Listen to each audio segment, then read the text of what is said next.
Hello class 9th, welcome back. मैं हूं राघवेंद्र, आपका mentor for the social studies of CBSE board. Welcome to CBSE connect. हम लोग last time देख रहे थे फ्रेंच रेवोल्यूशन के सारे फीचर्स, क्या क्या कॉजेस थे, और हम लोगों ने देखा कई स्टेजेस में फ्रेंच रेवोल्यूशन बटा हुआ है। हम लोग ने डिस्कस कर लिया था कि पहला स्टेज क्या था, सेकेंड स्टेज क्या था, थर्ड स्टेज क्या था, और फोर्थ स्टेज में हम लोग ने देखा था कि कैसे वहां पे कॉन्स्टिट्यूशनल मोनार्की आ चुकी थी, राइट। फिर अब देखते हैं हम लोग फिफ्थ स्टेज, जिसमें आप देखते हो wars and reign of terror की बात होती है। Wars and reign of terror. अब देखिए सिंपल चीज क्या है, किंग लुइस को अब ये हो गया था कि भाई उसको उस देश से निकलने का ये था कि भाई कैसे भी करके निकलना है। क्यों? क्योंकि वहां पे जो थर्ड स्टेट था वो क्या कर रहा था, रेवोल्यूशन और स्ट्रॉन्ग कर रहा था, राइट। अब थर्ड, इस वजह से देखोगे ड्यूरिंग द नाइट ऑफ 20 जून आप देख रहे हो किंग लुइस अपनी फैमिली के साथ क्या कर रहा है, टुलरिस पैलेस से भागने के प्लान में है, राइट। वो क्या कर रहा है कि भाई भाग रहे, और किसके साथ, किसकी मदद से, नोबल्स के साथ, क्योंकि रॉयल नोबल्स जो थे वो भी क्या कर रहे थे, फ्रांस को छोड़ के भाग रहे थे। बट हुआ क्या कि वो रिकॉग्नाइज कर लिया गया, और वापस से कहां हुआ, वापस से उनको पेरिस बुलाया गया और उनसे कहा गया कि भाई आप ओथ लीजिए और कहिए कि आप नया कॉन्स्टिट्यूशन को अप्रूव कर रहे हैं। मतलब उनको वापस से पकड़ के लाया गया और उन्होंने फ्रांस के लिए नया कॉन्स्टिट्यूशन अप्रूव कर लिया। अब देखते हैं, अब जो फ्रेंच असेंबली थी वो तीन टाइप में बटी हुई थी, तीन ग्रुप से बटी हुई थी। एक क्या था, गिरोंडिन्स थे, राइट। वो क्या करते थे, ये वो ग्रुप थे जो वॉर चाहते थे, ऑल डिस्पोट्स, जो भी डिस्पोटिक्स थे, राइट, जो भी तानाशाह थे, उनके अगेंस्ट ये क्या चाह रहे थे, एक वॉर चाह रहे थे, राइट। जो चाहे वो लैंडलॉर्ड्स हो या किंग्स हो, उनके खिलाफ क्या चाह रहे थे, ये एक तरीके का वॉर चाह रहे थे। ठीक, इसी तरह जैकोबियंस थे, ठीक है, वो क्या चाह रहे थे कि भाई वो वॉर नहीं चाह रहे थे, वो कह रहे थे भाई ये क्या करेगा, रेवोल्यूशन के लिए थ्रेट है। फिर एक फ्यूलेंट्स थे, राइट। फ्यूलेंट्स जो थे वो चाह रहे थे कि भाई वॉर हो। क्यों? क्योंकि वो चाह रहे थे वापस से मोनार्की आ जाए। मतलब फ्यूलेंट्स जो थे वो चाह रहे थे कि वापस से मोनार्की आ जाए। कहां पे? फ्रांस में। तो ये तीन ग्रुप थे जो नेशनल असेंबली में बटे हुए थे। जैसे अगर हम बात करें कि जैसे इंडिया का पार्टीशन हुआ तो कई लोग बिल्कुल ये थे कि भाई पार्टीशन बिल्कुल नहीं होना चाहिए। कुछ लोग ये थे कि भाई इतना ब्लडशेड हो गया है, उससे बचने के लिए हमको थोड़ा सा पार्टीशन करना पड़ेगा। या फिर कुछ लोग ऐसा था कि पार्टीशन होना ही चाहिए, चाहे जैसे मुस्लिम लीग हो गया। सिंपल चीज क्या है, हर जगह पे आप देखोगे कुछ ना ग्रुप्स में बटे होते हैं। वैसे ये ग्रुप था जिसमें एक ऐसा था जो चाह रहा था वापस से क्या आ जाए, मोनार्की आ जाए। एक ये था जितने मोनार्क है वही खत्म हो जाए, राइट। ये हो गया। अब देख रहे हो क्या कि इसके बाद जो बाकी रूलर्स थे यूरोप के, उन्होंने कहा कि भाई किंग लुइस के साथ जो हुआ है हमारे साथ भी हो सकता है। तो क्या करते हैं, सारे कंट्रीज जैसे प्रशिया हो गया, इंग्लैंड हो गया, स्पेन हो गया, उनसे बोला गया कि वापस से बुलाइए और हम लोग सब मिलकर क्या करेंगे, स्पेन में वापस से, सॉरी फ्रांस में वापस से क्या करेंगे, मोनार्की लेके आएंगे। बट लास्ट में देखते हैं हम लोग क्या कि लास्ट में सिर्फ और सिर्फ प्रशिया आता है, बाकी कोई कंट्री नहीं आता है वापस में हेल्प करने में। ठीक है, अब देखिए क्या होता है, न्यू इलेक्टेड असेंबली आती है।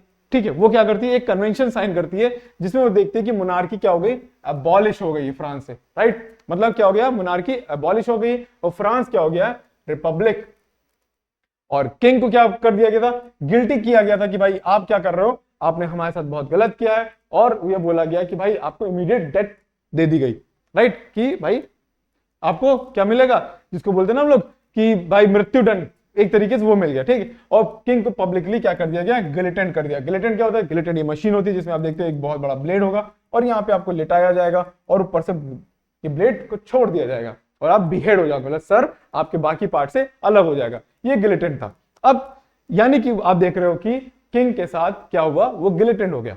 अब क्या हुआ, अब रीन ऑफ टेरर शुरू होता है। रीन ऑफ टेरर क्या है, जब क्वीन मैरी एंटोनिएट को एक्सिक्यूट कर दिया गया। ठीक है, और उसके बाद देखते हो कि कई समय तक, आने वाले समय तक आप देख रहे हो कि भाई कई लोगों को क्या कर जा रहा है, गिल्टन किया जा रहा है। कई लोगों को पकड़ के मारा जा रहा है और काटा जा रहा है, ओपन शॉट कर दिया, मतलब सीधे गोली मार दी जा रही। और ये सब करवा कौन रहा है, क्योंकि आप देख रहे हो क्या कि एक रीन ऑफ टेरर कब शुरू हुआ, क्योंकि गवर्नमेंट किसके हाथ में थी, कमिटी ऑफ पब्लिक सेफ्टी। मतलब कमिटी ऑफ पब्लिक सेफ्टी, जिसके फाउंडर कौन थे या जिसके लीडर कौन थे, मैक्सिमिलियन रॉबेस्पियर थे।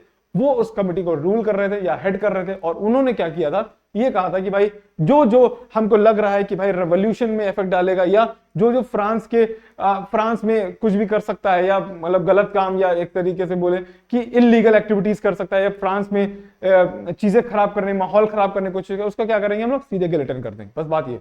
ठीक, तो अभी आप देख रहे हो क्या कि ये हो गया कि थाउजेंड्स ऑफ पीपल्स जिनके ऊपर क्या किया, गद्दारी का आरोप लगाया, उनको गिलेटिन कर दिया गया। ठीक, और इसका नाम रखा गया क्या, गिलेटिन को इन्होंने नाम रखा नेशनल रेजर। नेशनल रेजर मतलब देश की रेजर है। ये वो ब्लेड है जो देश के लिए काम करे, जो भी देश के खिलाफ काम करेगा काट देंगे। सिंपल चीज है। ठीक है। उसके बाद क्या है, उसने कैथोलिज्म को खत्म करने की कोशिश की, ठीक, कैथोलिज्म को अटैक किया, कई सारे क्रिश्चियनिटी को एबॉलिश किया, कई सारे चर्चेस को तोड़ा और खुद को क्या बना लिया कि भैया हम ही है सुप्रीम बीइंग, राइट, अपने आप को क्या किया सुप्रीम बीइंग। और देख रहे हैं कि आप Robespierre consider as a patriotic duty to execute all those who might put down the revolution, मतलब कि रॉबेस्पियर को लगता था कि पैट्रियोटिक एक देशभक्त की ड्यूटी है कि भाई जो जो लोग रेवोल्यूशन को डाउन करने की कोशिश करेंगे उनका क्या करना चाहिए, एग्जीक्यूट मतलब एक तरीके से गिलेटिन, खत्म कर देना चाहिए, ठीक है। और कई सारे पॉपुलर लीडर जैसे डैंटन एक बहुत पॉपुलर लीडर थे, उनको भी रॉबेस्पियर ने क्या किया, गिलेटिन कर दिया। बट वही चीज है, कर्मा घूम के आता है। आखिरी में देखोगे कि जब लोगों को लगा कि भाई ये कुछ ज्यादा ही हो रहा है तो लोग खड़े हो गए रॉबेस्पियर के खिलाफ, और आखिरी में देखते हो कि मैक्सिमिलियन रॉबेस्पियर को भी क्या होता है, गिलेटिन कर दिया जाता है, राइट। ये हो गया आप क्या।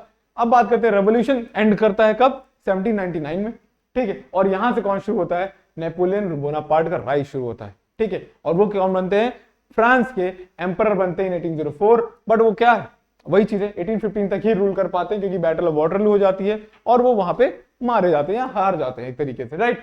फिर उन्होंने कई सारे रिफॉर्म्स लेके आए, जैसे वो such protection of private property and uniform system of weight and measure, मतलब ये सारी चीजें क्या लाए, वो लेके आए, चेंजेस लेके आए। कहां पे, आप जब नेक्स्ट ईयर जब 10th में पढ़ोगे कि भाई नेशनलिज्म इन यूरोप, तब आपको पता चलेगा कि भाई नेपोलियन बोनापार्ट ने क्या क्या किया था, राइट। नेपोलियन बोनापार्ट ने क्या क्या यूरोप में किया था, वो क्या कर रहा था, कई सारे चेंजेस लेके आ रहा था। जैसे यहाँ पे लिखा हुआ है कि भाई यूनिफॉर्म सिस्टम लेके आया, ठीक है। और जो बर्थ से आपको राइट मिलते हैं, राइट, बर्थ, जैसे आप राजा के बेटे हो तो आपको भी राजा, मतलब वो वाले सारे राइट्स खत्म कर दिए गए, मतलब जो आपके राइट्स बाय बर्थ थे वो खत्म हो गए, ठीक है। यूनिफॉर्म सिस्टम लेके आया, ट्रांसपोर्ट सिस्टम लेके आया, बढ़िया। तो ये सारी चीजें कौन कर रहा था, नेपोलियन बोनापार्ट कर रहा था। But the thing is that ये भी एक तरीके से लास्ट में क्या हो जाता है, डिक्टेटर टाइप का हो जाता है, राइट। किंग जैसा रूल करने लगता है, डिक्टेटर हो जाता है, जैसे हिटलर था, राइट। तो वही चीज हो गई, ठीक। अब बात करते हैं क्या कि बैटल ऑफ वाटरलू में हार जाते हैं, and many of his ideas were based on the ideas of liberty and modern laws and had a great impact on the people of Europe. मतलब कि आप देख रहे हो कि इसके जो आइडियाज थे वो लिबर्टी वाले थे, लाइक लिबरल थे, और वो जो थे कि पीपल ऑफ फ्रांस हो या यूरोप हो, उन सबके ऊपर बहुत ही इंपैक्ट डाल रहे थे। जब आप पढ़ोगे तो देखोगे कि भाई जब नेपोलियन बोनापार्ट ने फ्रांस में ये सब चेंजेस किए, ये सारे बदलाव किए, ये सारे रिफॉर्म्स लाए, तो पूरा यूरोप चाहता था कि भाई उनके जो किंग्स हैं उनको भी हटाया जाए, और उन्होंने कौन मारे, हमारे नेपोलियन बोनापार्ट आगे मारे, राइट। तो जैसे जैकोबियंस क्लब बने हुए थे कहां पे, हमारे फ्रांस में, वैसे कई सारे क्लब्स बनेंगे आगे चल के कहां पे, कई सारे यूरोपियन कंट्रीज में, राइट, ताकि वहां पे जो लीडर्स हैं, जो मोनार्क हैं, उनको भी मारा जा सके और वापस से कौन बन जाए, या जैसे बोनापार्ट रूल कर रहा है कहां पे, नेपोलियन बोनापार्ट रूल कर रहा है फ्रांस में। बट आगे चल के देखोगे क्या, जब इन फ्यूचर इसमें जब है कि भाई नेपोलियन बोनापार्ट क्या करता, हर जगह पे अपने जानने वालों को ही बैठा रहा था, मतलब जितने भी कंट्रीज पे वो रूल करने की कोशिश कर रहा था। अभी यहाँ पे खाली में फ्रांस पड़ा, आगे चलोगे तो देखोगे वो यूरोप के कई कंट्रीज के ऊपर रूल करने लगता है, और वहां पे कौन है, उसके सारे रिश्तेदार बैठते हैं। बट वही चीज है, एक तरीके से डेस्पोटिक हो जाता है, राइट, डिक्टेटर की टाइप काम करने लगता है, तो ये भी हार जाएगा, ठीक है। फिर बात करते हैं क्या, रोल ऑफ वुमेन। अब देखिए सिंपल चीज है क्या, कोई भी रेवोल्यूशन होगा तो उसमें रोल ऑफ वुमेन बहुत इंपॉर्टेंट रोल प्ले करता है, ठीक है।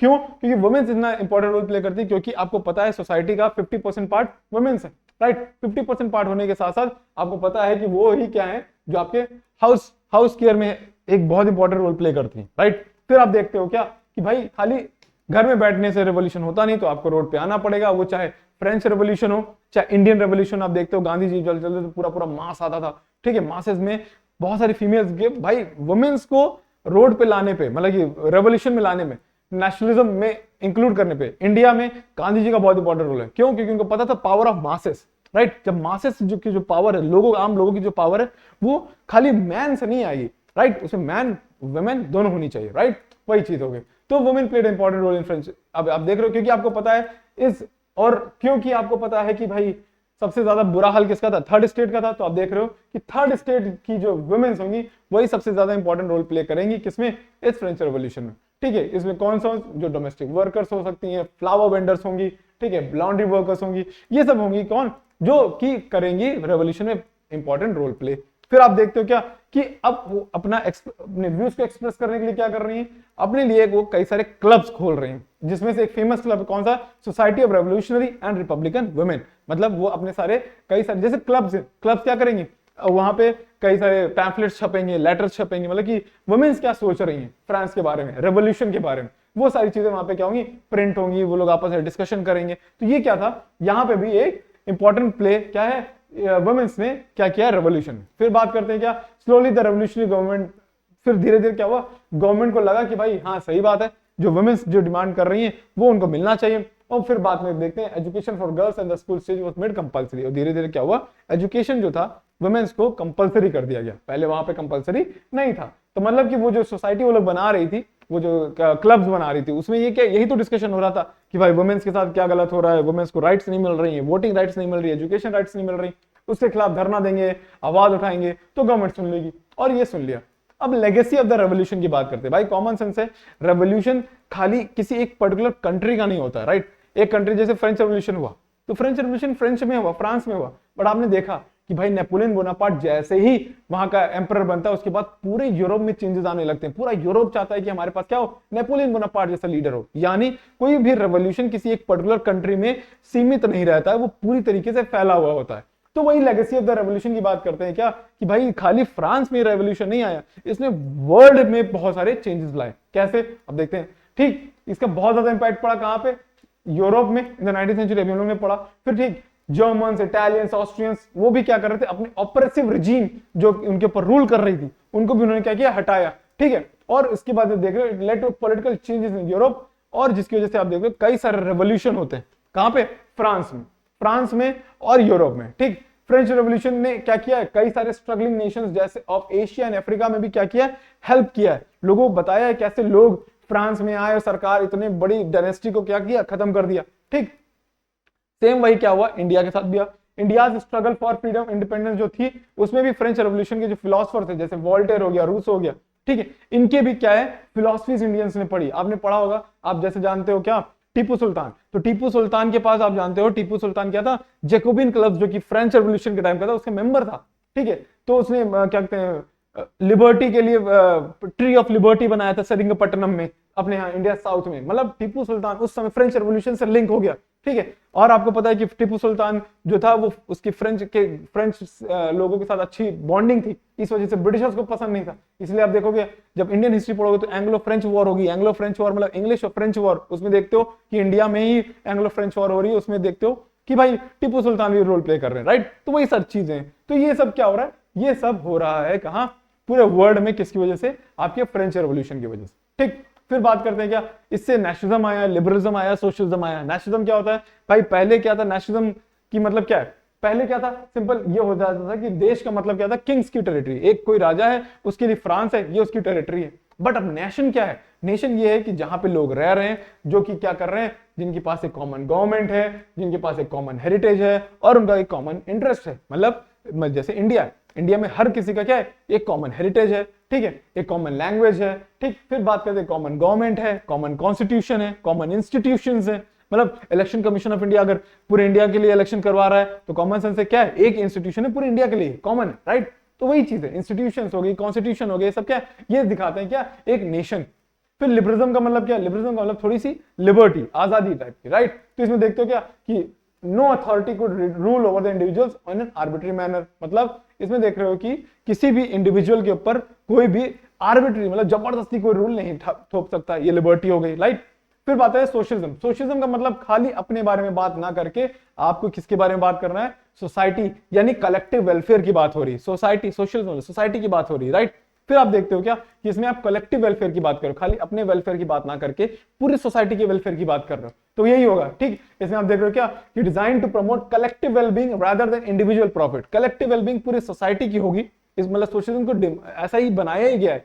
जैसे बात करें, अगर इंडिया में पूरा सोशलिज्म होता तो पता क्या होता, इंडिया में पूरा सोशलिज्म होता तो जो मनी है, मनी इक्वली डिस्ट्रीब्यूट होता लोगों में, राइट। अगर आप पुअर हो तो गवर्नमेंट आपको पैसा दे रही होती, अगर आप पढ़ नहीं पा रहे हो तो जैसे आपको पता है इंडिया में क्या है, मिक्स्ड इकोनॉमी, मिक्स्ड या मिक्स सिस्टम है। इसमें क्या होता है, कैपिटलिज्म और सोशलिज्म मिक्स्ड है। कैपिटलिज्म में क्या होता है आपको पता है, प्रॉफिट, यानी प्रॉफिट मेकिंग होना चाहिए। यानी कैपिटलिज्म में हम लोग क्या प्रमोट करते हैं, प्राइवेटाइजेशन, प्राइवेट कंपनीज को प्रमोट करते हैं। बट सोशलिज्म में आपको पता है कि भाई हमको पता है कि इंडिया में बहुत बड़ी पॉपुलेशन क्या है, जैसे हमारे प्राइम मिनिस्टर बोलते हैं कि भाई 80 करोड़ लोग क्या है को हम फ्री राशन दे रहे हैं, वो क्या है, एक सोशलिज्म का ही तो पार्ट है कि भाई हमको उनका वेलफेयर भी देखना है, राइट। अगर प्राइवेट कंपनीज के मालिक हैं जो बिलियंस कमा रहे हैं, बट अगर वो गरीब है तो उनको भी खाने का देने का जिम्मेदारी हमारी है, गवर्नमेंट की है। तो वही चीज क्या है, सोशलिज्म। तो यानी कि हमको क्या करना है, कलेक्टिव वेलबींग की बात करनी है, ठीक। और यही चीज थी जिसने रशियन रेवोल्यूशन लेके आया। रशियन रेवोल्यूशन का मेन फीचर यही था। फिर एबॉलिशन ऑफ स्लेवरी, अब धीरे धीरे क्या हुआ, रिफॉर्म्स आने लगे यूरोप में। और फिर देखते हैं आप क्या कि एबॉलिशन ऑफ स्लेवरी हो जाता है, कहां पे, स्लेवरी एबॉलिश हो जाती है आपके पूरे यूरोप में, ठीक है। ये कहां से आते हैं आपको पता है, अफ्रीका से आते हैं, वहां से लेके पैक करके अफ्रीका मतलब कि शिप में भर के अमेरिका लेके जाया जाता था प्लांटेशन वर्कर्स के लिए। सिंपल चीज क्या है कि भाई एबॉलिशन ऑफ स्लेवरी होगी कहां पे, फ्रांस में। अब देखते हैं क्या, national convention after long debate pass 1794 में भाई स्लेवरी को इलीगल तो डिक्लेयर कर दिया गया था। बट आप देख रहे हो क्या कि नेपोलियन जो था उसने वापस से प्लांटेशन ओनर्स को खुश करने के लिए वापस से क्या कर दिया था कि भाई री इंट्रोड्यूस स्लेवरी, उसने स्लेवरी को फिर से री इंट्रोड्यूस कर दिया था। बट विद टाइम आपको पता है 1815 में नेपोलियन बोनापार्ट का भी काम खत्म हो गया। फिर विद टाइम धीरे धीरे धीरे और रिफॉर्म्स हुए और 1848 आते आते आप देख रहे हो क्या, स्लेवरी पूरी तरीके से एबॉलिश हो गई in French colonies also. Colonies मतलब जहां पे वो रूल कर रहे हैं, फ्रेंच कंट्रीज जहां जहां पे अपना एक तरीके से रूल कर रही है, वहां पे आप देख रहे हो क्या, वहां से भी आपने क्या खत्म कर दिया, स्लेवरी। सिंपल चीज क्या है, ये सब चीजें थी जो कि फ्रांस में हो रही थी ड्यूरिंग फ्रेंच रेवोल्यूशन, राइट। अब बात करते हैं हम लोग क्या कि भाई फ्रेंच रेवोल्यूशन हो गया खत्म, और हम लोग ने डिस्कस कर लिया है 3 वीडियोस में कि भाई फ्रेंच रेवोल्यूशन के कॉजेस क्या थे, फ्रेंच रेवोल्यूशन की स्टेजेस क्या थी, और बाकी फ्रेंच रेवोल्यूशन में किसने क्या क्या रोल प्ले किया, ठीक। अब आप सिंपल चीज क्या, आपको तीनों वीडियोस को 2-3 बार देखना है, उसके बाद एक बार चैप्टर की रीडिंग करनी है, और ये चैप्टर आपके पूरी तरीके से खत्म हो चुका होगा, समझ में आ गया होगा, ठीक है। तब तक के लिए पढ़ते रहिए, bye bye, take care, thank you.